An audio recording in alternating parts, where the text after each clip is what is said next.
ተካሄደ ያለው የማይኒንግ ቴክኖሎጂ 2025 ነው።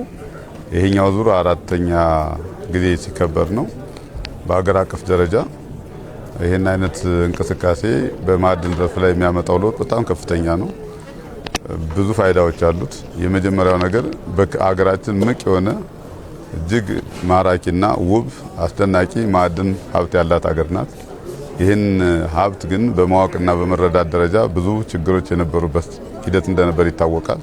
ከለውጥ መንግስት በኋላ ግን የማዕድን ዘርፍ አይነተኛ የብልጽግና መሳሪያ የእድገታችን ምንጭ ሆኖ እያገለገለ መሆኑን የተረዳ መንግስት በመኖሩ የተነሳ ለማዕድኑ ዘርፍ ልዩ ትኩረት ተሰጥቶት ከባለፉት ዓመታት የተለያዩ ኤክስፖዎች፣ የተለያዩ መዋቅራዊ አደረጃጀቶች፣ የተለያዩ ኤግዚቢሽኖች፣ የተለያዩ ፓናል ውይይቶች እየተካሄዱ አገራችን ያላትን ምቅ ሀብት አውጥተን እየተጠቀምን እንገኛለን። የማዕድን ሀብት ሲለማ እንደምታውቁት በየቦታው ብዙ ነገሮች እያመጣ ይገኛል። የውጭ ምንዛሬ ግኝትን ያስገኛል፣ የስራ ዕድል ይፈጥራል፣ የሀገር ውስጥ ገቢን ያሳድጋል፣ የቴክኖሎጂ ልውውጥ ያመጣል። እነዚህ ሁሉ የሚሆኑት በማዕድን ሀብት ስራዎቻችን ናቸው። እዚህ ከኋላ የምታዩት ጠቅላላ አማራ ክልል እምቅ የሆነ የማዕድን ሀብት እንዳለው የሚያሳይና ከ52 በላይ ማዕድን ሀብቶችን ይዘመጠ ሙያተኞች በተገኙበት ማብራሪያ እየሰጠን እንገኛለን።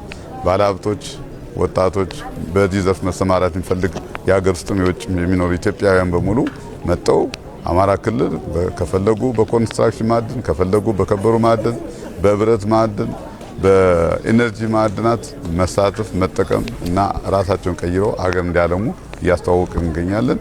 ይህን አጠናክረን እንቀጥላለን። ማይኒንግ 2025 የተሳካ እንደሚሆንም ትልቅ እምነት አለኝ። አመሰግናለሁ።